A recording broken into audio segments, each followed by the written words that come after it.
నమస్తే, welcome to ANN news. ఈరోజు వార్తా దినపత్రికలోని మెయిన్ అంశాలను చూద్దాం. అలాగే మహా దినపత్రిక ముందుగా చూస్తే కూడా నేడే బడ్జెట్, తెలంగాణ బడ్జెట్ 3.26 లక్షల కోట్లతో పద్దు. ఉదయం మంత్రివర్గ భేటీ. ఇక తెలంగాణ ప్రజా జాగృతి, కవిత పార్టీకి లైన్ క్లియర్. ఇక కుప్పకూలిన దలాల్ స్ట్రీట్, ఒకరోజే 10 లక్షల కోట్ల సంపద ఆవిరి. ఇక మరొక అంశం, 4 దశాబ్దాల రాజకీయ యాత్ర, ప్రజా నిబద్ధతకు పత్రిక. అలాగే పిసిసి చీఫ్ బొమ్మ మహేష్ కుమార్ గౌడ్ 40 ఏళ్ల రాజకీయ ప్రస్థానం. ఇక మరొక అంశం చూస్తే కూడా నిన్న మనం తెలంగాణలో చూసాం. గద్దర్ అవార్డ్స్ కి సంబంధించి కూడా ఎవరైతే అవార్డు సాధించారో వాళ్ళందరికీ కూడా కన్నుల పండుగ తెలంగాణలో నిన్న అవార్డుల ప్రధానోత్సవం జరిగింది. ఇక హాలీవుడ్ ప్రమాణాలతో తెలుగు సినిమా గద్దర్ అవార్డుల వేదికపై సీఎం రేవంత్ రెడ్డి, మెగాస్టార్ చిరంజీవికి ఎన్టీఆర్ జాతీయ పురస్కార గౌరవం లభించింది. అలాగే చిత్రసీమ అభివృద్ధికి ప్రభుత్వం అభయహస్తం.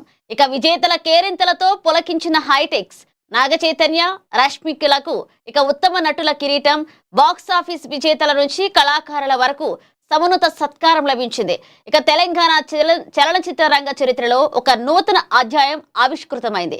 ఉగాది పర్వదినాన్ని పురస్కరించుకుని తెలంగాణ రాష్ట్ర ప్రభుత్వం ప్రతిష్టాత్మకంగా చేపట్టిన గద్దర్ చలనచిత్ర పురస్కారాల ప్రధానోత్సవం హైదరాబాద్ లోని మాదాపూర్ హైటెక్స్ కన్వెన్షన్ సెంటర్ లో కన్నుల పండగగా జరిగింది. ఇక వేడుకను మనం చూసాం, అంగరంగ వైభవంగా జరిగింది. అలాగే ప్రముఖులందరూ కూడా దానికి హాజరయ్యారు. సీఎం రేవంత్ రెడ్డి చేతుల మధ్యకు కూడా ఏదైతే అవార్డుల ప్రధానోత్సవం జరిగిందో కూడా అది కూడా కన్నుల పండగగా జరిగింది. ప్రతి ఒక్కరూ అవార్డు తీసుకున్న తర్వాత కూడా భావోద్వేగంగా స్పందించారు. ఇక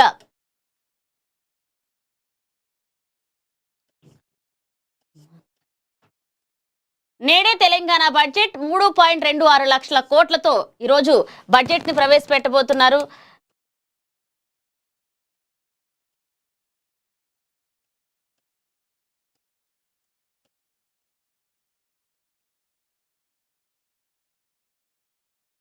ఇక తెలంగాణ బడ్జెట్ 2 రోజుల నుంచి మనం చూస్తున్నాం. తెలంగాణ అసెంబ్లీ సమావేశాలు అయితే కొనసాగుతున్నాయి. ఈ రోజు ఉదయం మంత్రివర్గ భేటీ జరగబోతుంది. ఆర్థిక శాఖ మంత్రిగా డిప్యూటీ సీఎం బట్టి విక్రమార్క మూడవసారి ఇక బడ్జెట్ ప్రవేశపెట్టబోతున్నారు. 2026-27 ఆర్థిక సంవత్సరానికి సంబంధించి తెలంగాణ రాష్ట్ర ప్రభుత్వం శుక్రవారం రోజున అసెంబ్లీలో బడ్జెట్ ప్రవేశపెట్టేందుకు ఇక రెడీ అయింది. అసెంబ్లీ ఎన్నికల సమయంలో కాంగ్రెస్ పార్టీ ఇచ్చిన హామీలను అమలు చేసే దిశగా ఈ బడ్జెట్ లో కేటాయింపులు చేసేందుకు రేవంత్ రెడ్డి సర్కార్ చర్యలు చేపట్టింది. ఈ ఏడాది 3.26 లక్షల కోట్లు ఉండొచ్చంటూ సంబంధిత అధికారుల ద్వారా తెలుస్తుంది. అయితే తెలంగాణలో కీలకమైన సంక్షేమం, వ్యవసాయం, నీటిపారుదల రంగాలకు బడ్జెట్ లో కాంగ్రెస్ సర్కార్ పెద్దపీట వేయనున్నట్లుగా ఈ రంగాలకు భారీగా కేటాయింపులు చేయనున్నట్లు కూడా సమాచారం అందుతుంది. ఇక తెలంగాణ విజన్ 2047 డాక్యుమెంట్ అమలు దిశగా ప్రత్యేకంగా నిధులను కేటాయించినట్లుగా తెలుస్తుంది. ఈ బడ్జెట్ పై శుక్రవారం ఉదయం 9:30 గంటలకు అసెంబ్లీ కమిటీ హాల్లో ముఖ్యమంత్రి రేవంత్ రెడ్డి అధ్యక్షతన తెలంగాణ మంత్రివర్గ సమావేశం జరుగుతుంది. ఈ భేటీ తర్వాత బడ్జెట్ కు మంత్రివర్గం ఆమోదం తెలుపనుంది. అలాగే మనం చూసాం, 2 రోజుల నుంచి జరుగుతున్న అసెంబ్లీ సమావేశాలు కూడా చూస్తున్నాం. వాడి వేడిగా జరుగుతూనే వస్తున్నాయి. అలాగే మనం ఇదే అంశాన్ని కూడా మనం ప్రస్తావించాం. సీఎం రేవంత్ రెడ్డి కూడా మాజీ సీఎం కేసీఆర్ అసెంబ్లీకి రావాలి, ఆయన సలహాలు సూచనలు ఇవ్వాలి, దాన్ని బట్టి కూడా మేము ముందుకు వెళ్తామంటూ కూడా ఆయన సవాల్ విసిరారు. అలాగే ప్రతిపక్షం నుంచి కేటీఆర్ కూడా మీరు ఏదైతే నిధులు ఇచ్చాం మహిళలకి సంబంధించి, ఆ నిధులకు సంబంధించి ఏదైతే ఆర్డర్ కాపీ ఉందో అది అసెంబ్లీలో ప్రవేశపెట్టండి, దానికి కనుక అది ఓకే అయితే నేను ఆ ఎమ్మెల్యే పదవికి రాజీనామా చేస్తాను అంటూ కూడా కేటీఆర్ ఇటు సవాల్ విసిరారు. ఈ రోజు దానికి సంబంధించి మరొక కీలకమైన అంశం బడ్జెట్ ను ప్రవేశపెట్టబోతున్నారు. ఆ బడ్జెట్ తర్వాత కీలకంగా నిధులు, నియామకాలు అంటూ కూడా నీళ్లకు సంబంధించి, అలాగే వ్యవసాయానికి సంబంధించి, రైతులకు సంబంధించి, అలాగే పేదలకు సంబంధించి కూడా మరి ముఖ్యంగా వీటన్నింటికి సంబంధించి కూడా నిధులు అనుకూలంగా ఉండబోతున్నాయి అంటూ కూడా అధికారుల నుంచి ఒక సమాచారం అందుతుంది. మరి రిలీజ్ అయిన తర్వాత బడ్జెట్ కి సంబంధించి ఇటు ప్రతిపక్షాలు ఎలా స్పందిస్తారో, ఆ ప్రతిపక్షాల కౌంటర్లకు మరి అధికార పక్షం ఎలా స్పందిస్తుందో కూడా వేచి చూద్దాం. ఇక మరొక అంశం, తెలంగాణ ప్రజా జాగృతి, కవిత పార్టీకి లైన్ క్లియర్ అయింది. అలాగే చూస్తున్నాం, కవిత బయటకు వచ్చింది, జనాల మధ్యలోకి వెళుతుంది. అలాగే ఆమెకు సంబంధించిన పార్టీకి సంబంధించి కూడా ఆవిడ హైకోర్టులో పిటిషన్ వేసింది. పిటిషన్ కి సంబంధించి నిన్న ఎన్నికల కమిషన్ స్పందించింది. ఆమె దానికి హైకోర్టులో కవితకి లైన్ క్లియర్ అయింది. కల్వకుంట్ల కవిత స్థాపించి పెట్టిన తెలంగాణ ప్రజా జాగృతి పార్టీ నమోదు వ్యవహారంలో ఎదురైన అడ్డంకులు తొలగిస్తూ ఢిల్లీ హైకోర్టు ఆమెకు భారీ ఊరటనిచ్చింది. ఈ పార్టీ రిజిస్ట్రేషన్ విషయంలో జాప్యం చేయకుండా వీలైనంత త్వరగా తుది నిర్ణయం తీసుకోవాలని కేంద్ర ఎన్నికల సంఘాన్ని న్యాయస్థానం ఆదేశించింది. గతంలో కవిత దాఖలు చేసిన పార్టీ రిజిస్ట్రేషన్ దరఖాస్తులో పలు సాంకేతిక లోపాలు ఉన్నాయంటూ ఎన్నికల సంఘం అభ్యంతరాలు వ్యక్తం చేస్తూ ఆ ప్రక్రియను నిలిపివేసిన విషయం తెలిసిందే. అయితే ఈసీ లేవనెత్తిన ప్రతి చిన్న లోపాన్ని, సాంకేతిక సమస్యను తమ క్లయింట్ అత్యంత పగడ్బందీగా సరిదిద్దారని కవిత తరపు న్యాయవాదులు తాజాగా హైకోర్టు దృష్టికి తీసుకువెళ్లారు. ఇక పాత దరఖాస్తులోని తప్పులన్నింటినీ సవరించి ఈసీ నిబంధనలకు అనుగుణంగా పూర్తి స్థాయి పత్రాలతో మళ్లీ సరికొత్తగా దరఖాస్తు చేసినట్లుగా న్యాయస్థానంలో స్పష్టం చేశారు. కవిత న్యాయవాదుల వాదనలతో ఏకీభవించిన కోర్టు ఈ ప్రక్రియను ఏమాత్రం సాగదీయకుండా త్వరితగిన పూర్తి చేయాలని ఎన్నికల సంఘానికి సూచించింది. ఇక హైకోర్టు స్పష్టమైన ఆదేశాలు జారీ చేయడంతో ఎన్నికల సంఘం కూడా సానుకూలంగా స్పందించింది.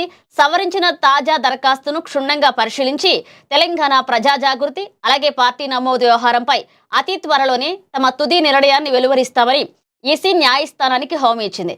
దీంతో ఇన్నాళ్లుగా పార్టీ రిజిస్ట్రేషన్ చుట్టూ అలుముకున్న సందిగ్ధతకు దాదాపు తెరపడినట్లుగా అయింది. ఢిల్లీ హైకోర్టు ఇచ్చిన ఈ తీర్పుతో ఎన్నికల సంఘం నుంచి అధికారికంగా గ్రీన్ సిగ్నల్ రావడం లాంఛనమేనని స్పష్టమవుతోంది. ఇక త్వరలోనే కవిత తన కొత్త రాజకీయ ప్రయాణాన్ని అధికారికంగా ప్రారంభించి తెలంగాణ రాజకీయ ముఖ చిత్రంపై ఇక సంచలనాలకు రెడీ అవుతుంది. మనం నిన్న చూసాం. ఇక ఏదైతే కవితకు హైకోర్టులో పిటిషన్ వేసింది దానికి సంబంధించి కూడా గ్రీన్ సిగ్నల్ వచ్చింది. దీనికి సంబంధించి చూస్తే కూడా నిన్న కవిత ఉగాది పండుగ ఆమె పార్టీ ఆఫీస్లో సంబంధించి కూడా కుటుంబ సభ్యులందరితోటి అలాగే ఆమె పార్టీ కార్యకర్తలందరితోటి కలిసి కూడా ఉగాది వేడుకలు జరుపుకుంటున్న నేపథ్యంలో కూడా ఆవిడ మాట్లాడుతూ దీనికి ముందు గ్రీన్ సిగ్నల్ రాకకు ముందు కూడా అంటే ఆవిడ మాట్లాడింది, ఈ రోజు తెలంగాణలో కాంగ్రెస్ పార్టీ అధికారంలో ఉంది, రేపొద్దున తెలంగాణ జాగృతి కూడా అధికారంలోకి రావచ్చు అంటూ కూడా ఆమె సంచలన వ్యాఖ్యలు చేశారు. ఇప్పుడు చూస్తే తర్వాత ఈసీ ఆమె ఎన్నికల సంబంధించి పార్టీకి సంబంధించి గుర్తుకు సంబంధించి వెలువరించిన తర్వాత ఆవిడ ప్రజల మధ్యకి ఈ రోజుకి కూడా భూదాన్ భూములకు సంబంధించి కానీ ఎనీ అంశంపై కూడా ఆవిడ పోరాడుతూ ముందుకు వస్తుంది. ముందు ఆవిడ ఎలా ముందుకు వెళ్ళబోతుందో కూడా మనం చూస్తూ ఉందాం. దీనికి సంబంధించి మహాదినపత్రికలో ఇలా ప్రచురించబడింది వార్త. ఇక మరొక అంశం చూస్తే కుప్పకూలిన దలాల్ స్ట్రీట్ ఒక్కరోజే 10 లక్షల కోట్ల సంపద ఆవిరైంది. నిన్నగాక మొన్నం చూస్తే స్టాక్ మార్కెట్లు అన్ని కూడా లాభాల్లో ముందుకెళ్లాయి. దానికి తోడు నిన్న చూస్తే స్టాక్ మార్కెట్లు నిన్న కుప్పకూలుతూ వచ్చాయి. కుప్పకూలిన దలాల్ స్ట్రీట్ ఒక్కరోజే 10 లక్షల కోట్ల సంపద ఆవిరైంది. ఇక దేశీయ స్టాక్ మార్కెట్లు భారీగా పతనమయ్యాయి. యుద్ధ భయాలు మదుపరులను తీవ్ర ఆందోళనకు గురిచేశాయి. ఇక అమ్మకాల ఒత్తిడితో సూచీలు భారీ నష్టాలను మూటగట్టుకున్నాయి. కేవలం ఒక్కరోజులోనే పెట్టుబడిదారుల సంపద సుమారు 10 లక్షల కోట్లు ఆవిరైంది. సెన్సెక్స్ 2496 పాయింట్లు నష్టపోయి 74,207 వద్ద, అలాగే నిఫ్టీ 775 పాయింట్లు తగ్గి 23,002 వద్ద ముగిశాయి. ఇక కరోనా సమయంలో మార్చి 2020న వచ్చిన పతనం తర్వాత మళ్ళీ ఈ స్థాయిలో నష్టాలు రావడం మార్కెట్ వర్గాలకు కలవరపెడుతుంది. ఇక మార్కెట్ల పతనానికి కూడా ప్రధాన కారణాలు చూస్తే అమెరికా, ఇరాన్, ఇజ్రాయెల్ దేశాల మధ్య పెరుగుతున్న ఉద్రిక్తతలే మార్కెట్ల పతనానికి ప్రధాన కారణం అంటూ కూడా ఆరోపణలు వస్తున్నాయి. మనం గత వారం నుంచి కూడా అదే సిచ్యువేషన్, ఒక రోజు హైలో ఉంటాయి, ఒక రోజు లోలో వస్తూ చూస్తూనే ఉన్నాం. మరొక వైపు గల్ఫ్ దేశాలని చమురు, గ్యాస్ క్షేత్రాలపై జాడులు జరుగుతూనే వార్తలు ప్రపంచ మార్కెట్లను ఆందోళనకు వచ్చేశాయి. యుద్ధం వస్తే ప్రపంచ వ్యాప్తంగా వస్తువుల సరఫరాకు ఆటంకం కలుగుతుందనే భయంతో పెట్టుబడిదారులు తమ షేర్లను పెద్ద ఎత్తున విక్రయించారు. పెరిగిన ముడి చమురు ధరలు, యుద్ధ వాతావరణం కారణంగా అంతర్జాతీయ మార్కెట్లలో ముడి చమురు ధరలు భారీగా పెరిగాయి. ఇక బ్రెంట్ క్రూడ్ బ్యారెల్ ధర $118 దాటగా ఇతర క్రూడ్ ఆయిల్ ధరలు $120లకు పైగా చేరుకున్నాయి. ఇక చమురు ధరలు పెరిగితే ద్రవ్యోల్బణం అలాగే ఎగబాకి భారత ఆర్థిక వ్యవస్థపై ప్రభావం చూపుతుందని విశ్లేషకులు భావిస్తున్నారు. మన దేశం ఎక్కువగా చమురు దిగుమతులపై ఆధారపడినందున ఈ పరిణామం దేశీయ మార్కెట్ పై ప్రతికూల ప్రభావం చూపుతుంది. ఇక రూపాయి పతనం వెనక్కి వెళుతున్న పెట్టుబడులు, నిన్న కూడా మనం ఇదే అంశాన్ని ప్రస్తావిస్తున్నప్పుడు కూడా మహాదినపత్రికలో రూపాయి విలువ పతనం అవుతుందంటూ కూడా మనం వార్తని ప్రచురించాం. ఇక చమురు ధరల పెరుగుదలకు తోడు అమెరికన్ డాలర్తో పోలిస్తే భారత రూపాయి విలువ రికార్డు స్థాయికి పడిపోవడం మార్కెట్లపై అదనపు భారాన్ని మోపింది. డాలర్ బలపడడం అలాగే మార్కెట్లలో అనిశ్చితి నెలకొనడంతో విదేశీ సంస్థాగత పెట్టుబడిదారులు తమ నిధులను వెనక్కి తీసుకుంటున్నారు. బ్యాంకింగ్, ఆటోమొబైల్ తదితర అన్ని రంగాల అమ్మకాల ఒత్తిడి కనిపించింది. హెచ్డిఎఫ్సి బ్యాంక్, బజాజ్ ఫైనాన్స్ వంటి పెద్ద కంపెనీలు కూడా నష్టాలను నమోదు చేశాయి. ఏదైతే మనం దీన్ని చూసామో కూడా గత వారం నుంచి కాదు, గత 20 రోజుల నుంచి కూడా ఒకవైపు స్టాక్ మార్కెట్ల గురించి చూస్తే ఒకరోజు హైలో వెళ్తున్నాయి, ఒకరోజు డౌన్లో వెళ్తున్నాయి. కానీ నిన్న జరిగిన సిచ్యువేషన్ చూస్తే దాదాపు ఒక 6 సంవత్సరాల క్రితం అంటే కరోనా సమయంలో ఇలాంటి మార్కెట్లు ఇట్లా పతనం అయిపోవడం చూసాం. మళ్ళీ 6 సంవత్సరాల తర్వాత అంటే ఇప్పుడు జరుగుతున్న పరిస్థితులకు ప్రధాన కారణం అయితే మనం భావించాల్సింది పశ్చిమాసియాలో జరుగుతున్న యుద్ధ వాతావరణం. అటు ఇరాన్, ఇజ్రాయెల్, అమెరికాకు సంబంధించి ఏదైతే యుద్ధాలు జరుగుతున్నాయో ఒకవైపు స్టాక్ మార్కెట్లు పతనాన్ని మనం ఆలోచిస్తే మరొక వైపు సామాన్యులు క్రూడ్ ఆయిల్ అవనియండి, గ్యాస్ అవనియండి, నిత్యావసర వస్తువులు ధరలు పెరగడం, అలాగే బయట చూస్తున్న పరిస్థితులు అన్నిటికీ కూడా ఆ యుద్ధ వాతావరణం ప్రధాన కారణంగా మనం భావించవచ్చు. ఈ వార్తని ఇలా చూసాం. మరొక అంశం చూస్తే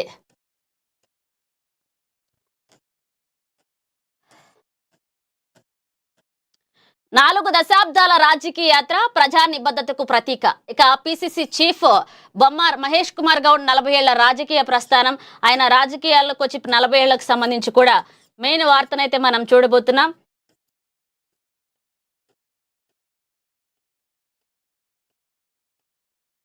ఇక రాజకీయాల్లో స్థిరత్వం సాధించడం సులభం కాదు. కాలానికి అనుగుణంగా మారుతున్న పరిస్థితులను ప్రజల అంచనాలను అందుకుంటూ ముందుకు సాగడం ఒక నాయకుడి అసలు పరీక్ష. అలాంటి పరీక్షలను ఎదుర్కొంటూ 4 దశాబ్దాల పాటు ప్రజా జీవితంలో చురుకుగా కొనసాగిన టిపిసిసి అధ్యక్షుడు మహేష్ కుమార్ గౌడ్ రాజకీయ ప్రస్థానం విశ్లేషణకు అర్హమైంది. ఇక ఇది కేవలం ఒక వ్యక్తి ఎదుగుదల కథ మాత్రమే కాదు, ప్రజాస్వామ్యంలో క్రమశిక్షణ, అంకితభావం, పట్టుదల కలిసొస్తే సాధ్యమయ్యే ప్రయాణానికి ప్రతీక. 1986 ఎన్ఎస్యుఐ వేదికగా ప్రారంభమైన ఆయన రాజకీయ జీవితం విద్యార్థి ఉద్యమాల నుంచి ప్రధాన రాజకీయ వరకు విస్తరించింది. ఇక కాలంలో విద్యార్థి రాజకీయాలు కేవలం క్యాంపస్ పరిమితుల్లోనే కాకుండా సమాజ సమస్యలను ప్రతిబింబించే వేదికగా ఉండేవి. అలాంటి వాతావరణంలో నాయకత్వ లక్షణాలను అలవర్చుకున్న మహేష్ కుమార్ గౌడ్ విద్యార్థుల హక్కుల కోసం పోరాడుతూ తన రాజకీయ పునాది బలపరిచారు. నిరుద్యోగం, విద్యా సదుపాయాల కొరత, సామాజిక అసమానతలు వంటి అంశాలను ప్రస్తావిస్తూ యువ నాయకుడిగా గుర్తింపు పొందారు ఆయన. ఇక విద్యార్థి రాజకీయాల నుంచి ప్రధాన రాజకీయాల్లోకి వచ్చిన తర్వాత కూడా ఆయన తన పోరాట స్ఫూర్తిని కోల్పోలేదు. అధికారంలో ఉన్నావా అని ప్రశ్నించడం, ప్రజా సమస్యలపై రాజీ పడకపోవడం ఆయన ప్రత్యేకతగా నిలిచింది. ముఖ్యంగా తెలంగాణ రాష్ట్ర సాధన ఉద్యమంలో ఆయన చురుకైన పాత్ర, అలాగే ఆయన రాజకీయ చైతన్యానికి ప్రతీకగా నిలిచింది.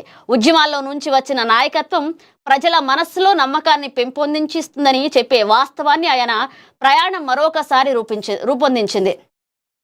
మరొక అంశం చూస్తే ఇక రాష్ట్ర విభజన అనంతరం కూడా ఆయన రాజకీయ పరిస్థితులు పూర్తిగా మారిపోయాయి. కొత్త సమీకరణాలు, కొత్త సవాళ్లు నాయకత్వాన్ని పరీక్షించే దిశగా మారాయి. ఈ సందర్భంలో మహేష్ కుమార్ గౌడ్ తన చురుకుదనాన్ని మరింత పెంచుకున్నారు. ప్రజా వ్యతిరేక విధానాలపై నిరసనలు తెలుపుతూ పార్టీ కార్యకర్తలతో కలిసి నిరంతర పోరాటాలు కొనసాగించారు. పార్టీ పట్ల ఆయన నిబద్ధత, నాయకత్వంపై విశ్వాసం ఈ దశలో మరింత స్పష్టమయ్యాయి. ఇక రాజకీయాల్లో గెలుపోటలు సహజం, కానీ ఓటమిని ఎలా స్వీకరిస్తారనేది నాయకుడి పరిపక్వతను నిర్ణయిస్తుంది. ఎన్నికలు, రాజకీయాల్లో ఎదురైన పరాజయాలు మహేష్ కుమార్ గౌడ్ను వెనక్కి నెట్టలేదు. వాటిని ఒక పాఠంగా స్వీకరించి మరింత బలంగా ముందుకు సాగడం ఆయన ప్రత్యేకత. ప్రజల మధ్యనే కొనసాగుతూ కార్యకర్తలతో అనుబంధాన్ని పెంచుకోవడం ద్వారా ఆయన తన రాజకీయ బలాన్ని పెంచుకున్నారు. ఇక వ్యక్తిత్వ పరంగా కూడా ఆయన ప్రత్యేకతను ప్రస్తావించాల్సిందే. ఇక క్రీడల పట్ల ఆసక్తి, ముఖ్యంగా కరాటేలో ఉన్న స్థాయి సాధించడం ఆయన క్రమశిక్షణకు నిదర్శనం. 7వ డాన్ బ్లాక్ బెల్ట్ సాధించడం సాధారణ విషయం కాదు. క్రీడల ద్వారా వచ్చిన నియంత్రణ, ధైర్యం, సహనం వంటి లక్షణాలు ఆయన రాజకీయ జీవితంలో ప్రతిఫలిస్తున్నాయి. తెలంగాణ కరాటే అసోసియేషన్ అధ్యక్షుడిగా యువతలో క్రమశిక్షణను పెంపొందించే కార్యక్రమాలు చేపట్టడం ఆయన సమగ్ర వ్యక్తిత్వాన్ని తెలియచేస్తుంది. ఇక పిసిసి చీఫ్ గురించి మనం మాట్లాడుకుంటే ఏదైతే తెలంగాణ అధికారంలోకి వచ్చిందో ఇక్కడ చూస్తే కూడా ఆయన విద్యార్థి దశ నుంచి కూడా రాజకీయాల్లోకి వచ్చి ఆయన పట్టుదల, ఆయన ప్రశ్నించే తత్వాన్ని చూపిస్తేనున్నారు. ఆ పోరాటంతో ఆయన 4 దశాబ్దాల రాజకీయ పోరాటాన్ని సుదీర్ఘంగా కొనసాగిస్తున్నారు. మనం చూసాం ఇప్పుడు పిసిసి చీఫ్గా ఆయన కొనసాగుతూనే ప్రతిపక్షాలకు సంబంధించి ఎవరైనా సరే నాయకులు కానీ ఎవరైనా కింద స్థాయి అధికారులు ఎవరైనా తప్పులు చేసినా కూడా ఆయన ప్రశ్నిస్తూనే ముందుకు వెళ్తారు. అలా తప్పులు చేస్తే ఖచ్చితంగా కఠిన చర్యలు తీసుకుంటాం. ఎనీ అంశం ఏదైనా సరే ఆయన పదవికి సంబంధించి ఎక్కడైనా సరే ఎవరైనా నాయకులు తప్పు చేసినా కూడా ఆయన ఖండిస్తూ ముందుకు వెళ్తున్నారు. ఆయన నిబద్ధతకు నిదర్శనమని కూడా మనం ఇక్కడ మాట్లాడుకోవచ్చు. ఈ వార్తని మహాదిన పత్రికలో ప్రచురించాం. ఇక వాహన తనిఖీల్లో పట్టుబడ్డ గంజాయి. 52,77,000 విలువైన గంజాయిని పోలీసులు స్వాధీనం చేసుకున్నారు. పోలీసుల అదుపులో 3 వ్యక్తులు, అలాగే 2 కార్లు, 4 సెల్ ఫోన్లు, పరారీలో మరొక 3 ఉన్నారు. ఇక జూలూరుపాడు పోలీసు సిసిఎస్ పోలీసులు సంయుక్తంగా బుధవారం మండల పరిధిలో నిర్వహించిన వాహన తనిఖీల్లో 105.54 కేజీల ప్రభుత్వ నిషేధిత గంజాయి పోలీసులకు పట్టుబడింది. గురువారం స్థానిక పోలీస్ స్టేషన్లో ఏర్పాటు చేసిన విలేకరుల సమావేశంలో కొత్తగూడెం డీఎస్పీ ఆదినారాయణ పాల్గొని వివరాలను వెల్లడించారు. డీఎస్పీ ఆదినారాయణ తెలిపిన వివరాల ప్రకారం నమ్మదగిన సమాచారం మేరకు జూలూరుపాడు పోలీస్ అలాగే సిసిఎస్ పోలీస్ స్టేషన్ పరిధిలో వాహన తనిఖీలు చేపట్టారు. అనుమానాస్పదంగా కనిపించిన టీఎస్ 11 ER 6312 అలాగే టీఎస్ 07JY 3959 నంబర్ గల 2 కార్లలో 3 వ్యక్తులు వస్తూ ఉండగా అట్టి కార్లను ఆపి తనిఖీ చేయడం జరిగింది. ఇక వారి దగ్గర నుంచి 52 గంజాయి ప్యాకెట్లు అలాగే సుమారు దీని విలువ 105.54 కేజీల ఎండు గంజాయి పట్టుబడినట్లుగా కూడా పోలీసులు తెలిపారు. 52,77,000 రూపాయలు ఉంటుందంటూ కూడా దీని విలువ సుమారు పోలీసులు తెలిపారు. పట్టుబడిన 3 వ్యక్తులను విచారించగా ఇక ఏపీకి సంబంధించిన కలిమెల్లి డొంకరాయి ప్రాంతం నుండి నిషేధిత గంజాయి ప్యాకెట్లను తరలిస్తూ భద్రాచలం, పాల్వంచ, కొత్తగూడెం, జూలూరుపాడు తదితర ప్రాంతాల్లో కూడా వీళ్ళు గంజాయిని సప్లై చేస్తున్నట్లు కూడా పోలీసులు తెలిపారు. వాళ్ళ 3 అరెస్ట్ చేసి పోలీస్ స్టేషన్కి తరలించారు. మరొక అంశం, నిన్న ఉగాది పండుగను కూడా అంగరంగ వైభవంగా 2 తెలుగు రాష్ట్రాల్లో జరుపుకున్నారు. అలాగే తెలంగాణకి సంబంధించి నిన్న ఉగాది వేళ రైతులకు సీఎం రేవంత్ రెడ్డి వరాన్ని ప్రకటించారు. శ్రీ పరాభావ నామ ఉగాది పర్వదినాన్ని పురస్కరించుకుని రాష్ట్ర భాషా సాంస్కృతిక శాఖ, దేవాదాయ ధర్మాదాయ శాఖల సంయుక్త ఆధ్వర్యంలో హైదరాబాద్లోని రవీంద్ర భారతిలో ఘనంగా నిర్వహించిన ఉగాది వేడుకల్లో ఉప ముఖ్యమంత్రి బట్టి విక్రమార్కతో కలిసి ఉత్సాహంగా సీఎం రేవంత్ రెడ్డి అలాగే పిసిసి చీఫ్ మహేష్ కుమార్ గౌడ్ అలాగే తదితర మంత్రులు, ఎమ్మెల్యేల కార్యక్రమంలో పాల్గొన్నారు. ఈ సందర్భంగా రాష్ట్ర ప్రజలకు నూతన సంవత్సర శుభాకాంక్షలు తెలియజేస్తూ ప్రకృతి వైపరీత్యాలు అలాగే దరి చేరకుండా ప్రజలంతా సుఖశాంతులతో వర్ధిల్లాలని భగవంతుడిని మనసారా ప్రార్థించారు. అనంతరం ప్రముఖ సిద్ధాంతి డాక్టర్ బాచంపల్లి సంతోష్ కుమార్ శాస్త్రి రచించిన శ్రీ పరాభావ నామ ఉగాది పంచాంగాన్ని ముఖ్యమంత్రి ఆవిష్కరించి ఆయనచే పంచాంగ శ్రావణం అశాంతం తిలకించారు. ఇక మరొక వైపు ఈ వేడుకల వేదికగా రాష్ట్ర రైతాంగానికి సీఎం రేవంత్ రెడ్డి పలు కీలక హామీలు, తీపి కబుర్లు అందించారు. గత ప్రభుత్వం ప్రవేశపెట్టిన ధరణి పోర్టల్ రైతులను ఒక భూతంలా పట్టి పీడేస్తుందని విమర్శించిన ఆయన ఆ ధరణిని తరిమి కొట్టి దాని స్థానంలో భూభారతి విధానాన్ని పకడ్బందీగా అమలు చేసి భూ సమస్యలను శాశ్వతంగా పరిష్కరిస్తామంటూ ఆయన స్పష్టం చేశారు. ముఖ్యంగా ఎంతో కాలంగా రైతులు ఎదురు చూస్తున్న సాదా బైనమా భూములకు సంబంధించి అతి త్వరలో ఒక స్పష్టమైన పరిష్కారం చూపించబోతున్నామని ఆయన ఉగాది కానుకగా ప్రకటించారు. ఇక రాష్ట్రంలో పరిశ్రమలు ఎన్ని వచ్చినా కూడా ఐటీ రంగం ఎంతగా అభివృద్ధి చెందుతున్నప్పటికీ ఇప్పటికీ తెలంగాణ ప్రధాన జీవనాధారం వ్యవసాయమేనంటూ కూడా ఆయన నిన్న రైతులకు ఉగాది పండుగకు సంబంధంగా కూడా రైతులకి ఒక తీపి కబుర్ను అయితే అందించారు. అవార్డుల వేడుకలో పెద్దలకు అవమానాలు. ఇక హైటెక్స్ కన్వెన్షన్ సెంటర్ వేదికగా తెలంగాణ గద్దర్ ఫిలిం అవార్డుల వేడుక వైభవంగా జరగగా ఈవెంట్లో సమన్వయ లోపం అతిథులను అవమానించింది. గత ఏడాది హైదరాబాద్ కు చెందిన ఏజెన్సీకి ఈవెంట్ అప్పగించగా ఈ ఏడాది దిల్ రాజు ఏరికోరి 11 కోట్లతో ముంబైకి చెందిన ఈవెంట్ మేనేజ్మెంట్ సంస్థకు ఈ వేడుక బాధ్యతలను అప్పగించినట్లుగా చర్చ ఉంది. అయితే ముంబైకి సంబంధించిన సంస్థలో దిల్ రాజు టీం కలిసి పెద్దలను చిన్నబుచ్చుకునేలా చేశారన్న విమర్శలున్నాయి. ముంబైకి సంబంధించిన టీం అతిథులను, అవార్డు గ్రహీతలను గుర్తించక వారి పేర్లు తెలియక రెడ్ కార్పెట్ దగ్గర సతమతమయ్యారట. అతిథుల పేర్లు తెలియక వారిని ఎంట్రీ వద్దే నిలిపివేశారంట. రాజ్యసభ సభ్యుడు బాహుబలి RRR బజబంగి రాయ్ జాన్ లాంటి అద్భుత రచయిత వి జయేంద్ర ప్రసాద్ ఈవెంట్ మేనేజ్మెంట్ సభ్యులు తిరిగి విసుకుపోయారు. అలిగి కార్యక్రమం నుంచి వెళ్లిపోయారు. ఆడిటోరియంలో ఏర్పాట్లు కూడా అంతంత మాత్రంగానే ఉన్నాయని, అతిథులకు కూర్చోవడానికి సీట్లు కూడా లేని పరిస్థితి ఉందంటూ నెటిజన్లు పోస్టులు పెడుతున్నారు. నేషనల్ క్రష్ రష్మిక మందన్న బౌన్సర్లకు దిల్ రాజు పిఏకు మధ్య మాటా పెరిగింది. బౌన్సర్స్ కు సర్ది చెప్పి దిల్ రాజు సిబ్బందిని బయటికి వెళ్లమని ఈవెంట్ ఆర్గనైజర్ సూచించారు. అలాగే ఫిలిం ఛాంబర్ ప్రెసిడెంట్ అలాగే నిర్మాత డి సురేష్ బాబు, నిర్మాత శ్యామ్ ప్రసాద్ రెడ్డిని సైతం ఈవెంట్ ఆర్గనైజర్స్ వెనుక వరుసలోకి పంపించారు. నిన్న అవార్డులు అంగరంగ వైభవంగా జరిగాయి, దాన్ని మనం ప్రస్తావించాం. దానికి తోడు ఇక్కడ చిన్న పొరపాట్ల వల్ల కూడా అంటే అక్కడ వచ్చిన అతిథులు ఎవరు అక్కడ మేనేజ్మెంట్కి తెలియక చిన్న పొరపాటు జరిగిందంటూ కూడా అక్కడ నిరాశపరిచారు. మరొక అంశం చూస్తే కూడా నిన్న ఏదైతే ఈ అవార్డులకు సంబంధించి కూడా నిన్న అంగరంగ వైభవంగా కూడా కన్నుల పండగగా నిన్న అవార్డు పురస్కారం జరిగింది. ఉమ్మడి రాష్ట్రంలో కొనసాగిన నంది అవార్డుల స్థానంలో ప్రజా యుద్ధ నౌక గద్దర్ పేరిట ఈ పురస్కారాలను ప్రవేశపెట్టి కళాకారులకు పట్టాభిషేకం చేయడం విశేషం. ముఖ్యమంత్రి యనమల రేవంత్ రెడ్డి ఈ బృహత్తర వేడుకకు ముఖ్య అతిథిగా హాజరై విజేతలకు తన చేతుల మీదుగా అవార్డులను అందజేయడంతో హైటెక్స్ ప్రాంగణం చప్పట్లు కేరింతలతో పులకించిపోయింది. ఉప ముఖ్యమంత్రి బట్టి విక్రమార్క, అలాగే సినిమాటోగ్రఫీ శాఖ మంత్రి కోమటిరెడ్డి వెంకటరెడ్డి, టూరిజం మంత్రి జూపల్లి కృష్ణారావు, ఐఎన్పిఆర్ కమిషనర్ ప్రియాంక, తెలంగాణ చలనచిత్ర అభివృద్ధి సంస్థ చైర్మన్ దిల్ రాజు తదితరులు ఈ కార్యక్రమంలో పాల్గొన్నారు. సీఎం రేవంత్ రెడ్డి ఈ కార్యక్రమానికి సంబంధించి కూడా నిన్న మాట్లాడుతూ సినీ పరిశ్రమ అభివృద్ధికి తమ ప్రభుత్వం అన్ని విధాల తోడ్పాటునిస్తుందని, ముఖ్యంగా కళాకారుల సంక్షేమానికి పెద్దపీట వేస్తామన్నారు. హాలీవుడ్ స్థాయి సినిమాలు కూడా హైదరాబాద్ వైపు చూడాలన్న తమ కోరిక నెరవేరుతుందన్నారు. ఇటీవలే నెట్ఫ్లిక్స్ ఐలాండ్ ప్రారంభమైందన్నారు. అవార్డుల వేడుకగా కన్నుల పండుగగా జరగడం అభినందనీయమంటూ కూడా ఆయన నిన్న అవార్డు వేడుకలో మాట్లాడుతూ కూడా చెప్పారు. మరొక వైపు మెగాస్టార్ కు అత్యున్నత పురస్కారం లభించింది. తెలుగు సినీ చరిత్రలో తనదైన ముద్ర వేసిన మెగాస్టార్ చిరంజీవికి ఈ వేదికపై అత్యున్నతమైన ఎన్టీఆర్ జాతీయ పురస్కారాన్ని ప్రదానం చేయడం అత్యంత ప్రధాన ఘట్టంగా నిలిచింది. చిరంజీవి సినీ ప్రస్థానాన్ని ఆయన చేసిన సామాజిక సేవలను కొనియాడుతూ ముఖ్యమంత్రి ఈ గౌరవాన్ని అందించారు. మరొక వైపు విలక్షణ నటనకు మారుపేరుగా నిలిచిన విశ్వనటుడు కమల్ హాసన్ కు పైడి జయరాజ్ పురస్కారాన్ని అందజేసి సత్కరించారు. చిత్ర పరిశ్రమలోని ఇద్దరి దిగ్గజాలు ఒకే వేదికపై గౌరవం పొందడం అభిమానులకు కనువిందు కలిగించింది. అలాగే సాహిత్య రంగంలో తన అద్భుతమైన కళలతో ప్రజల్లో చైతన్యాన్ని రగిలించి సుద్దాల అశోక్ తేజకు సినారే పురస్కారం దక్కడం ఈ వేడుకలో మరొక ఆకర్షణగా నిలిచింది. నటనలో ప్రతిభ కనబరిచిన యువతరానికి కూడా ఈ వేదికపై సముచిత స్థానం లభించింది.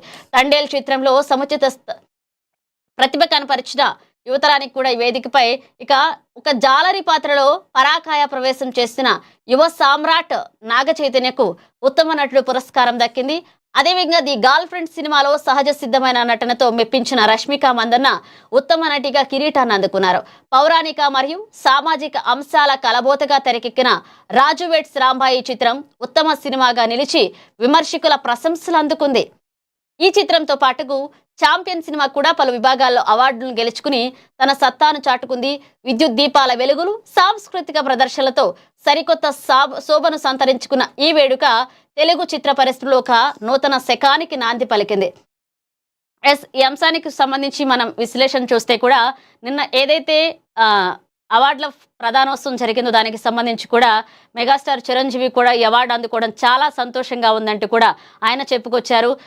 చెప్తూ కూడా మరొక అంశం, సీఎం రేవంత్ రెడ్డి అధికారంలోకి వచ్చినప్పటి నుంచి కూడా సినిమా సమస్యలకు సంబంధించి ఆయన ఎప్పుడూ ప్రస్తావిస్తూనే, అంటే టాలీవుడ్ స్థాయి కాదు హాలీవుడ్ స్థాయి కూడా, హాలీవుడ్ హీరోస్ అవనండి హీరోయిన్స్ అవనండి ప్రతి ఒక్కరు కూడా ఇక్కడికి వచ్చి సినిమా షూటింగ్లు చేసుకోవాలి, వాళ్ళు కూడా ఇక్కడ వచ్చి యాక్ట్ చేయాలంటూ కూడా మీకు ఎలాంటి సమస్య ఉన్నా నా దగ్గరకు రండి, నేను క్లియర్ చేస్తా, నేను మీకు అన్ని జరిగేలా నేను చూస్తానంటూ కూడా సీఎం రేవంత్ రెడ్డి మొదటి నుంచి హామీ ఇస్తున్నారు.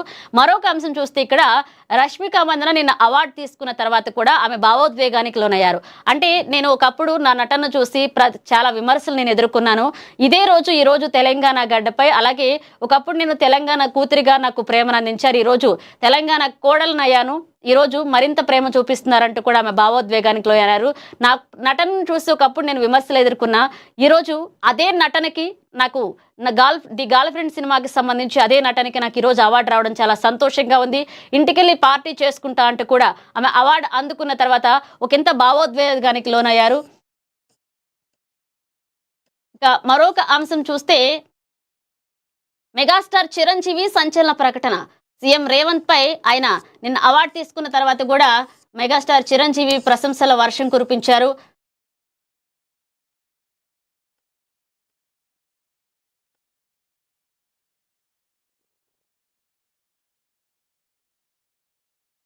చిత్ర పరిశ్రమ అభివృద్ధికి సీఎం రేవంత్ రెడ్డి, సినిమా అవార్డులను మళ్లీ పునరుద్ధరించినందుకు సీఎం రేవంత్ రెడ్డికి మెగాస్టార్ చిరంజీవి ప్రత్యేక కృతజ్ఞతలు తెలిపారు. సీఎంను ఎప్పుడు కలిసినా చిత్ర పరిశ్రమ అభివృద్ధి గురించి మాట్లాడతారని చిరంజీవి గుర్తు చేశారు. దేశ జీడీపీ పెరగడానికి చిత్ర పరిశ్రమ ఎంతో దోహదం చేస్తుందంటూ మెగాస్టార్ అన్నారు. ఇండియన్ సినిమా అంటే తెలంగాణ గుర్తుకు రావాలని సీఎం రేవంత్ రెడ్డి అంటారంటూ మెగాస్టార్ తెలిపారు. కళాకారులను ఉత్సాహపరచడంలో పక్క రాష్ట్రం కొంత వెనుకంజలో ఉందన్నారు. సినిమా వాళ్లకు దగ్గరగా ఉండే చంద్రబాబు దీనిని స్ఫూర్తిగా తీసుకోవాలన్నారు. చిత్ర పరిశ్రమ అభివృద్ధికి సీఎం రేవంత్ రెడ్డి ఏ బాధ్యత అప్పగించినా తాను బాధ్యతగా తీసుకుంటానంటూ మెగాస్టార్ చిరంజీవి చెప్పుకొచ్చారు.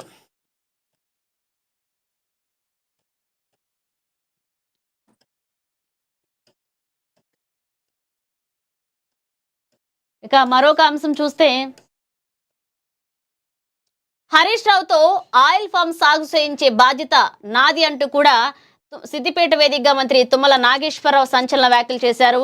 హరీష్ రావుతో ఆయిల్ ఫామ్ సాగు చేపిస్తా నేను అంటూ కూడా తుమ్మల నాగేశ్వరరావు చేసిన వ్యాఖ్యలు ఇప్పుడు సంచలనంగా మారాయి. తెలంగాణ రాష్ట్ర వ్యవసాయ ముఖ చిత్రం మారాల్సిన సమయం ఆసన్నమైందని, ఇక సాంప్రదాయ వరి సాగును వీడి రైతులు అలాగే వాణిజ్య పంటల వైపు మళ్లాలని రాష్ట్ర వ్యవసాయ శాఖ మంత్రి తుమ్మల నాగేశ్వరరావు పిలుపునిచ్చారు.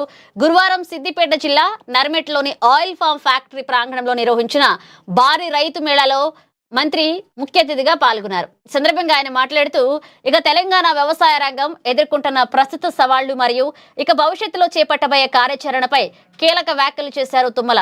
ఇక ముఖ్యంగా సిద్దిపేట ప్రాంతానికి చెందిన మాజీ మంత్రి ఎమ్మెల్యే హరీష్ రావును ఉద్దేశించి మంత్రి తుమ్మల చేసిన వ్యాఖ్యలు సభలో అందరినీ ఆకట్టుకున్నాయి. స్థానిక ఎమ్మెల్యే హరీష్ రావుతో ఆయిల్ ఫామ్ సాగు చేయించే బాధ్యత నాది అని పేర్కొంటూ ప్రజాప్రతినిధులు ఆదర్శంగా నిలిచినప్పుడే రైతులు కొత్త పంటల వైపు ధైర్యంగా అడుగులు వేస్తారంటూ ఆయన ఆశాభావం వ్యక్తం చేశారు. రాష్ట్రంలో వరి సాగు విపరీతంగా పెరిగిపోవడం వల్ల భవిష్యత్తులో కలగబోయే ఇబ్బందులను మంత్రి సోదాహరణంగా వివరించారు. తెలంగాణ ఇప్పటికే దేశంలోనే అధికంగా వరి పండించే రాష్ట్రంగా రికార్డు సృష్టించిందని, అయితే మార్కెటింగ్ పరంగా కేంద్ర ప్రభుత్వం నుంచి ప్రతికూల సంకేతాలు వస్తున్నాయంటూ ఆయన వెల్లడించారు. తెలంగాణ నుండి అదనపు బియ్యాన్ని స్వీకరించే ప్రసక్తే లేదని, కేంద్ర ప్రభుత్వం ఇప్పటికే రాష్ట్రానికి స్పష్టమైన నోటీసులు జారీ చేసిందంటూ కూడా ఆయన ఉటకించారు. వరి సాగుకు అవసరమైన నీటి వసతి లేని ప్రాంతాల్లో కూడా రైతులు అదే పంటను సాగు చేస్తూ నష్టపోతున్నారంటూ ఈ ధోరణిని మార్చుకోవాలని ఆయన హితవు పలికారు. కేంద్రం నుంచి వచ్చిన లేఖను దృష్టిలో ఉంచుకుని రైతులు తమ పంట విధానాన్ని మార్చుకోకపోతే రానున్న రోజుల్లో తీవ్ర ఇబ్బందులు ఎదుర్కోవాల్సి వస్తుందంటూ కూడా మంత్రి తుమ్మల నాగేశ్వరరావు తెలియజేశారు. హరీష్ రావుకు సంబంధించి కూడా హరీష్ రావుతో నేను మాట్లాడి ఖచ్చితంగా ఆయిల్ ఫామ్ సాగు చేపిస్తా అంటూ కూడా నిన్న తుమ్మల ఏదైతే సభలో ఆయన కూడా మాట్లాడుతూ చెప్పారు. అంబులెన్స్ లో ప్రసవం, తల్లి శిశువు సురక్షితం. ఇక దమ్మపేటలో అంబులెన్స్ లో ప్రసవం కాబడి తల్లి శిశువులను సురక్షితంగా కాపాడిన ఘటన మండల పరిధిలోని గండుగలపల్లిలో తెలుగు ఉగాది సంవత్సరం రోజున చోటు చేసుకుంది. ఇక దమ్మపేట మండలం గుండుగులపల్లి గ్రామానికి చెందిన తాటి కృష్ణకుమారి ప్రసవ వేదనతో బాధపడుతుండగా 100 అంబులెన్స్ కు సమాచారం అందించారు. ఇక సమాచారం అందుకున్న వెంటనే అంబులెన్స్ రాగా అంబులెన్స్ లోనే ప్రసవం చేశారు వైద్యులు. ఇక మరొక వైపు ఉగాది శుభాకాంక్షలతో ఎమ్మెల్యే పాయంను కలిసిన అధికారులు, నేతలు. ఇక మణుగూరులో ఉగాది పర్వదినాన్ని పురస్కరించుకుని ఇక ఎమ్మెల్యే క్యాంప్ కార్యాలయం సందడిగా మారింది. పినపాక ఎమ్మెల్యే పాయం వెంకటేశ్వరులను అధికారులు, కాంగ్రెస్ నాయకులు, మహిళా నాయకులు మర్యాదపూర్వకంగా కలిసి ఆయనకి ఉగాది శుభాకాంక్షలు తెలియజేశారు. బస్సు షెల్టర్ ప్రారంభించారు ఎమ్మెల్యే పాయం వెంకటేశ్వర్లు. బూర్గం పహాడ్ మండల కేంద్రంలో జింకలగూడెం గ్రామంలో ఐటీసీ సిఎస్ఆర్ నిధులకు సంబంధించి 9 లక్షల రూపాయల వ్యయంతో నిర్మించిన బస్ షెల్టర్ ను ఆయన గురువారం పినపాక నియోజకవర్గంలో ఇక పాయం వెంకటేశ్వర్లు ప్రారంభించారు. ఇక మాజీ ఎమ్మెల్యే రేఖాకు బీఆర్ఎస్ శ్రేణులు ఉగాది శుభాకాంక్షలు తెలియజేశారు. ఉగాది పర్వదినాన్ని పురస్కరించుకుని భద్రాద్రి కొత్తగూడెం జిల్లా బీఆర్ఎస్ పార్టీ అధ్యక్షులు మాజీ ఎమ్మెల్యే రేగా కాంతారావు, మణుగూరు పార్టీ నాయకులు, కార్యకర్తలు నిన్న ఆమెను కలిసి ఉగాది శుభాకాంక్షలు తెలియజేశారు. మొరంపల్లి బంజరలో పీహెచ్సీ పునర్నిర్మాణానికి శ్రీకారం చుట్టారు. ప్రజా ఆరోగ్యానికి కొత్త దిశ. భద్రాద్రి కొత్తగూడెం జిల్లా బూర్గంపాడు మండలంలో మొరంపల్లి బంజర గ్రామంలో ప్రజల ఆరోగ్య సేవలను మెరుగుపరిచే విధంగా కీలక అడుగు పడింది. గ్రామంలోని ప్రాథమిక ఆరోగ్య కేంద్రం పునర్నిర్మాణ పనులకు పినపాక నియోజకవర్గ ఎమ్మెల్యే పాయం వెంకటేశ్వర్లు ఘనంగా ప్రారంభించి ప్రజలకు దాన్ని అందుబాటులోకి తీసుకొచ్చారు.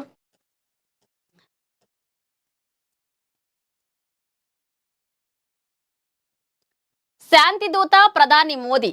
ఇక పశ్చిమాసియా అగ్నిగుండంగా మారుతున్న ప్రస్తుత తరుణంలో ఉద్రిక్తతలను చల్లార్చే శక్తి ఒక్క మోదీకే ఉన్నాయని గల్ఫ్ దేశాల వినతుల మీద వినతులు చేస్తున్నాయి. ఈ సమస్యకు కొలిక్కి తెచ్చే సామర్థ్యం ఒక్క మోదీకే ఉంది. యుద్ధ మేఘాలు కమ్ముకుంటున్న వేళ ప్రధాని మంత్రి నరేంద్ర మోదీ దౌత్య రంగాన్ని తన భుజాలపై వేసుకున్నారు. గురువారం ఫ్రాన్స్ అధ్యక్షుడు ఇమానియేల్ మక్రాన్, అలాగే ఒమన్ సుల్తాన్ హైతమ్ బిన్ తారిక్, అలాగే మలేషియా ప్రధాని అన్వర్ ఇబ్రహీంలతో ఆయన ఫోన్ ద్వారా జరిపిన అత్యవసర మంతనాలు ఇప్పుడు అంతర్జాతీయ తీవ్ర చర్చనీయాంశంగా మారాయి. ఈ ఫోన్ సంభాషణలో ప్రధాని మోదీ ప్రధానంగా శాంతి మంత్రాన్ని జపించారు. పశ్చిమాసియాలో రోజు రోజుకు శృతి మించుతున్న ఉద్రిక్తలను తక్షణమే తగ్గించి పరిస్థితులను సాధారణ స్థితికి తీసుకురావాలంటూ కూడా ఆయన దేశాధినేతలకు స్పష్టం చేశారు. యుద్ధం వల్ల ఏ దేశానికి ఒరిగేది ఏమీ లేదంటూ కేవలం సామరస్యపూర్వక వాతావరణంలో జరిగే దౌత్యం ద్వారా మాత్రమే ప్రాంతీయ స్థిరత్వం సాధ్యమవుతుందంటూ మోదీ పునరుద్ఘాటించారు. ఇక మోదీ సూచనతో ఏకీభవించిన ఫ్రాన్స్, ఓమన్, మలేషియా నేతలు సైతం ఉద్రిక్తల తగ్గింపులకు కలసికట్టుగా కృషి చేయాల్సిన అవసరాన్ని ఆయన అంగీకరించారు. ఇక ప్రపంచ ఇంధన సరఫరాలో అత్యంత కీలక స్ట్రైట్ ఆఫ్ హార్ముజ్ జలసంధి గుండా నౌకాయానం ఏమాత్రం నిలిచిపోయినా అది ప్రపంచ ఆర్థిక వ్యవస్థపై పెను ప్రభావం చూపుతుంది. ఈ అంశానికి మనం చూస్తే కూడా నిన్న ప్రధాని మోదీ నిన్న ఆఫ్టర్నూన్ కూడా 1 గంటకి కేంద్ర కేబినెట్ భేటీ జరిగిన తర్వాత దానికి సంబంధించి కొన్ని కీలక నిర్ణయాలు తీసుకున్నారు.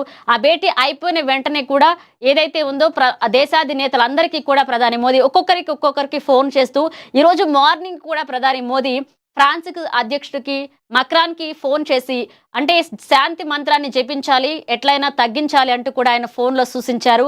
ప్రతి ఒక్కరికి కూడా శాంతి మంత్రాన్ని జపించాలంటూ కూడా గతంలో యుద్ధం జరిగినప్పుడు కూడా అమెరికా అధ్యక్షుడు డొనాల్డ్ ట్రంప్ చెప్పారు. అంటే యుద్ధం నా వల్లే ఆగింది అంటూ కూడా ఆయన ఆ రోజు మాట్లాడారు. కానీ ఈ రోజు పరిస్థితి దానికి భిన్నంగా ఉంది. అంటే ప్రధాని మోదీ తలుచుకుంటే అంటే ఆయన చెప్పే మాట ఏదైనా అవనండి, ఆయన చేసే పద్ధతి అని అవనండి, మీ వల్ల యుద్ధం ఇదవుతుంది అంటూ కూడా ప్రతి ఒక్కరికి ఆయన ఫోన్ చేసి ఆయన ఎదురు వాళ్ళు మాట్లాడడం అవనండి. ఈరోజు ఆయన ప్రతి ఒక్కరిని అంటే శాంతి మంత్రాన్ని జపించండి, తగ్గే విధంగా చూడండి, దానివల్ల ఏ రాష్ట్రానికి ఏ దేశానికి ఒరిగేది ఏమీ లేదు అంటూ కూడా ప్రధాని మోదీ చెప్పుకుంటూ వచ్చారు. దీనికి సంబంధించి క్రూడ్ ఆయిల్కి సంబంధించామండి, గ్యాస్కి సంబంధించామండి, నిన్న కూడా ప్రధాని మోదీ పార్లమెంట్ సమావేశాల అనంతరం కూడా అంటే ప్రతి ఆయిల్ కంపెనీకి అంటే మీ నిల్వలు ఎంత ఉన్నాయి, కేంద్రానికి సంబంధించి ఒక లేఖలు కూడా విడుదల చేశారు. మీ దగ్గర ఆయిల్ ఫామ్ ఎంత ఉంది, అంటే ఎంత పెండింగ్ ఉంది, ఎంత నిల్వలు ఉన్నాయంటూ కూడా ప్రతి ఒక్కళ్ళు చెప్పాలి అంటూ కూడా దీనికి సంబంధించి కూడా కేంద్రం నుంచి ఒక లేఖ అయితే వెళ్ళింది. ఇక సారపాక వేదికగా ఎస్ఐ మేడా ప్రసాద్ కు ఘన సన్మానం జరిగింది. బోర్గం పహాడ్లో ఐటీసీ ఎస్పీడీ సారపాక వేదికగా సబ్ ఇన్స్పెక్టర్ మేడా ప్రసాద్ ఘనంగా సన్మానించారు. ఉగాది పర్వదినాన్ని పురస్కరించుకుని కాంగ్రెస్ పార్టీ నాయకులు, మిత్రపక్షాల ప్రతినిధులు మరియు ఐటీసీ సిబ్బంది కలిసి ఆయనకు శాలువా కప్పి ఆత్మీయంగా అభినందనలు తెలియజేశారు. సారపాకలో పలు అభివృద్ధి కార్యక్రమాలకు శంకుస్థాపనలు, ప్రారంభోత్సవాలు జరిగాయి. ఇందిరమ్మ ఇళ్లు ప్రారంభించారు, ప్రజా మరుగుదొడ్డి ప్రారంభించారు, ప్రభుత్వ పాఠశాల నూతన భవనానికి శంకుస్థాపన చేశారు. ఇక పినపాక నియోజకవర్గ ఎమ్మెల్యే పాయం వెంకటేశ్వర్లు దీన్ని ఉగాది పండుగ సందర్భంగా నిన్న ప్రారంభించారు. ఇక రంజాన్ ను ఘనంగా నిర్వహించుకోవాలి, రంజాన్ తోఫా పంపిణీ చేస్తున్న వెంకటరత్నం నేడు రంజాన్ సందర్భంగా కూడా ప్రతి ఒక్కరూ రంజాన్ ప్రార్థనలు నిర్వహిస్తున్నారు. లాస్ట్ శుక్రవారం ఆ ప్రార్థనలో మునిగిపోతారు. ఇక ముస్లిం సోదరులు ఘనంగా నిర్వహించుకోవాలంటూ వెలగపూడి వెంకటరత్నం సూచించారు. ఇక ప్రతి ఏటా మాదిరిగానే రంజాన్ సందర్భంగా ముస్లిం కుటుంబాలకు రంజాన్ తోఫాని పంపిణీ చేశారు. తిరుమలేసిన సేవలో మున్సిపల్ చైర్పర్సన్ కుటుంబం. ఇక ఆదిలాబాద్ మున్సిపల్ చైర్పర్సన్ బండారి అనుష తన కుటుంబ సభ్యులతో కలిసి తిరుమల శ్రీవారిని దర్శించుకున్నారు. ఇక విశ్వబ్రాహ్మణ విశ్వకర్మ సంఘ ఆధ్వర్యంలో ఉగాది పచ్చడి పంపిణీ. ఇక బెల్లంపల్లి విశ్వబ్రాహ్మణ విశ్వకర్మ సంఘ ఆధ్వర్యంలో ఉగాది పర్వదినాన్ని పురస్కరించుకుని బెల్లంపల్లి పట్టణంలో రామా టాకీస్ చౌరస్తా, రాజీవ్ కాంప్లెక్స్ దగ్గర ఉగాది పచ్చడి పంపిణీ కార్యక్రమాన్ని ఘనంగా చేపట్టారు. మరణాంతరం నేత్రాలు దానం. బెల్లంపల్లి పట్టణంలో సుభాష్ నగర్ కు చెందిన గుంపల్లి వర్షిత మరణాంతరం ఆమె కళ్లను దానం చేయడం ద్వారా మరొక ఇద్దరికి వెలుగులు నింపారు. వర్షిత తల్లిదండ్రులు లింగంపల్లి శ్రీనివాస్, లావణ్య తమ కుమార్తె కళ్లకు హైదరాబాద్ లోని ఎల్వి ప్రసాద్ హాస్పిటల్లో దానం చేసి మానవత్వాన్ని చాటుకున్నారు. దేవాలయాల్లో ఉగాది వేడుకలు. నేలకొండపల్లి మండలంలో వివిధ గ్రామాలలో ఉగాది పండుగ సందర్భంగా బుధవారం తెల్లవారుజామునే దేవాలయాల వద్దకు భక్తులతో కిటకిటలాడాయి. స్థానిక రామదాసు ధ్యాన మందిరంలో ప్రత్యేక పూజలు నిర్వహించారు.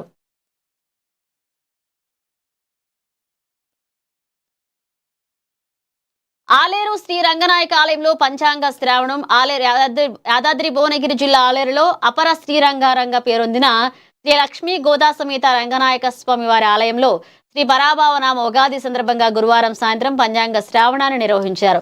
ఇక ఎంపీ నిధుల నుండి మంజూరైన పలు అభివృద్ధి కార్యక్రమాలకు సంగారెడ్డిలో సదాశివపేట మండలంలో మెదక్ పార్లమెంట్ సభ్యులు మాధవనేని రఘునందన్ రావు కృషి ద్వారా 5 గ్రామాలకు 50 లక్షలు ఎన్ఆర్ఈజీఎస్ నిధుల నుంచి సీసీ రోడ్ల నిర్మాణానికి కారందాస సదాశివపేట మండలంలోని 5 గ్రామాల్లో సీసీ రోడ్ల నిర్మాణానికి 50 లక్షలు మంజూరయ్యాయని మండల అధ్యక్షులు కరణం ఆదిత్య తెలిపారు. దానికి సంబంధించి నిధులను కొబ్బరికాయలు కొట్టి ప్రారంభించారు. కృత్రిమ పానీయాల వద్దు, సహజ పానీయాలే ముద్దు, ఆరోగ్యాన్ని కాపాడుకుందాం. జిల్లా కలెక్టర్ బి చంద్రశేఖర్ గడియారం సెంటర్ వద్ద ఘనంగా ఉగాది పచ్చడి వితరణ. టిఎస్ యూటీఎఫ్ జన విజ్ఞాన వేదికల వినూత్న ప్రచారం. ఇక నిన్న చూసాం, ఏదైతే ఉగాది పండుగ కూడా అంగరంగ వైభవంగా ప్రతి గ్రామం, ప్రతి పల్లెల్లో కూడా ప్రతి ఒక్కరు నాయకులు కాడి నుంచి ప్రతి ఒక్కరిలో కూడా అంగరంగ వైభవంగా పండుగను జరుపుకున్నారు. మరొక వైపు క్రూడ్ బమ్ మార్కెట్ క్రాష్. అంతర్జాతీయ క్రూడాయిల్ ధరలు బగ్గుమనడంతో దలాల్ స్ట్రీట్ లో అన్ని రంగాల షేర్లు దగ్ధమయ్యాయి. ఇక పశ్చిమాసియాలో యుద్ధం కారణంగా చమురు, గ్యాస్ క్షేత్రాలపై జరుగుతున్న దాడుల నేపథ్యంలో దేశీయ స్టాక్ మార్కెట్ గురువారం పేక మెడలా కూలిపోయింది. క్రూడాయిల్ ధరలు మళ్లీ తారాస్థాయికి చేరుకోవడం, హెచ్డిఎఫ్సి బ్యాంక్ తాత్కాలికంగా చైర్మన్ అతాను చక్రవర్తి రాజీనామా, విదేశీ ఇన్వెస్టర్ల విక్రయాలు కొనసాగడం తదితర అంశాలతో అమ్మకాలు వెలువెత్తాయి. ఇక ఫలితంగా సెన్సెక్స్ ఏకంగా 2497 పాయింట్లు క్షీణించి 74,207 వద్ద స్థిరపడింది. నిఫ్టీ 776 పాయింట్లు కుప్పకూలి 23,002 వద్ద నిలిచింది. 2024 జూన్ 24 తర్వాత ఇది సూచీలకి అత్యంత భారీ పతనం కావడం గమనార్హం. స్టాక్ మార్కెట్ 3% పైగా పతనం. ఒక్కరోజే 12.87 లక్షల కోట్ల ఇన్వెస్టర్ల సంపద హరించుకుపోయింది. బిఎస్ఈలో లిస్టెడ్ కంపెనీల మొత్తం మార్కెట్ క్యాపిటలైజేషన్ 426 లక్షల కోట్లకు దిగివచ్చింది. ఆసియా మార్కెట్లు 3%, యూరప్ మార్కెట్లు 2.50% పతనమయ్యాయి. అమెరికా స్టాక్ సూచీలు 1% నష్టంతో ట్రేడ్ అవుతున్నాయి. చమురు బగబగ బ్రెంట్ బ్యారెల్ $119. ఇక పశ్చిమాసియా యుద్ధంలో భాగంగా గల్ఫ్ ఇంధన క్షేత్రాలు నిల్వలపై దాడులకు తెరపడంతో ముడి చమురు ధరలు ఒక్కసారిగా ఊపందుకున్నాయి. లండన్ మార్కెట్లో బ్రెంట్ చమురు బ్యారెల్ 9% జంప్ చేసి $117 చేరింది. ఇక దేశీయంగా ఎంసీ ఎక్స్కో ఏప్రిల్ డెలివరీ కాంట్రాక్ట్ 74 పెరిగి 9,067ను తాకింది.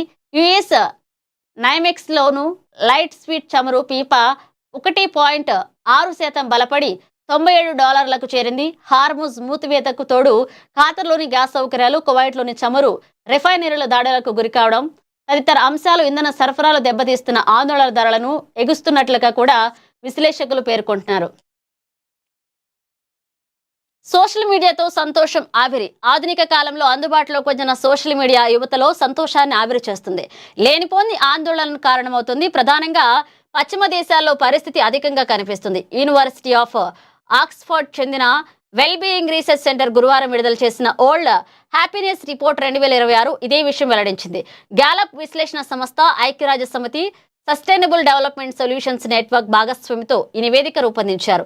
అధ్యయనంలో భాగంగా 147 దేశాల్లో 1,00,000 మందిని ప్రశ్నించారు. వారి అభిప్రాయాలు సేకరించారు. ప్రపంచంలో ఫిన్లాండ్ అత్యంత సంతోషంగా ఉన్న దేశమని నివేదిక పేర్కొంది. జాబితాలో ఫిన్లాండ్ వరుసగా 9వసారి అగ్రస్థానం దక్కించుకోవడం విశేషం.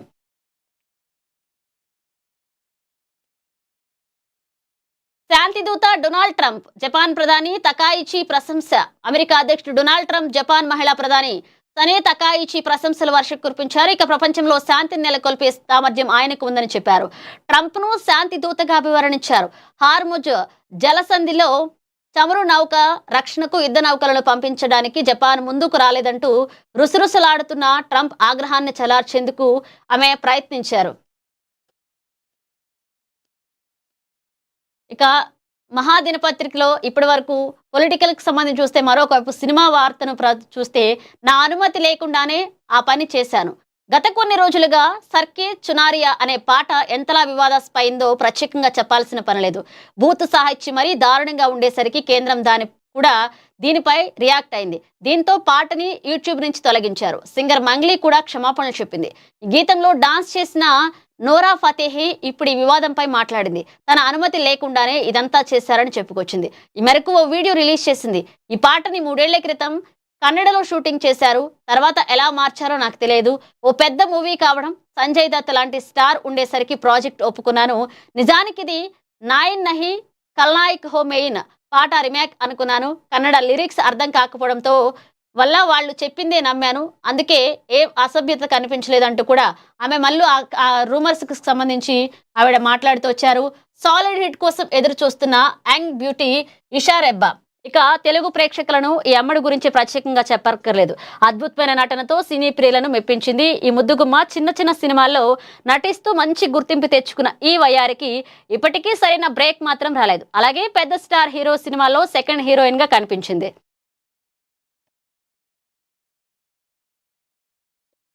ఇప్పటి వరకు మనం మహాదినపత్రికకు సంబంధించాం. అలాగే ఆంధ్రజ్యోతిలో కూడా మెయిన్ చూస్తే ఆగని వాన తీరని కష్టం.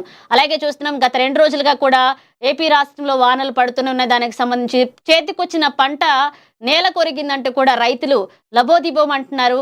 రాలిపోయిన మామిడి పిందులు, నిమ్మకాయలు, నేలవాలిన వరి, అరటి, మినిమం, మొక్కజొన్న ఇతర పంటలు కూడా నష్టం వాటిల్లిందంటూ కూడా అల్లూరు జిల్లా చింతపల్లిలో వడగళ్ల వాన కురిసింది. దీనికి సంబంధించి రైతులు చేతికొచ్చిన పంట నేల కొరిగిందంటూ కూడా లబోదిబోం అంటూ అధికారులు స్పందించాలి, ఆ సాయం చేయాలంటూ కూడా వేడుకుంటున్నారు. పశ్చిమాసియా బగ్గు, చమురు, గ్యాస్ క్షేత్రాలపై పరస్పర దాడులు.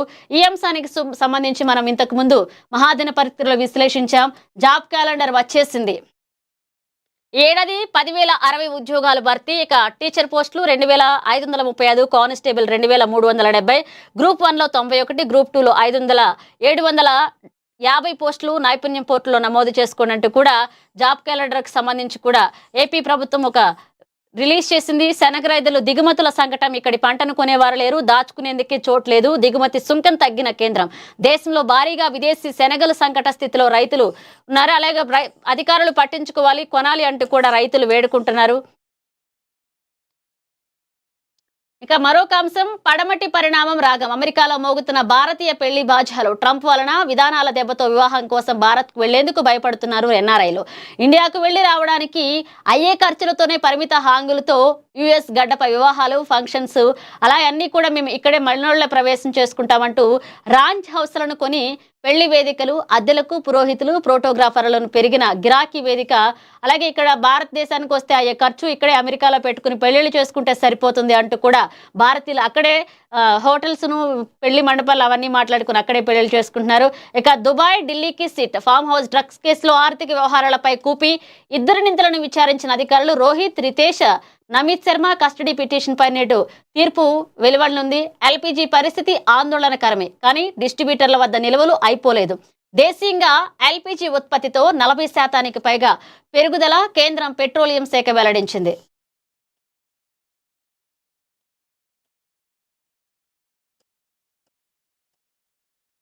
మనం మొత్తానికి కూడా మహాదినపత్రికకి సంబంధించి ఇక్కడ ఆంధ్రజ్యోతికి సంబంధించి కూడా మెయిన్ అంశాలను అయితే ప్రచురించాం.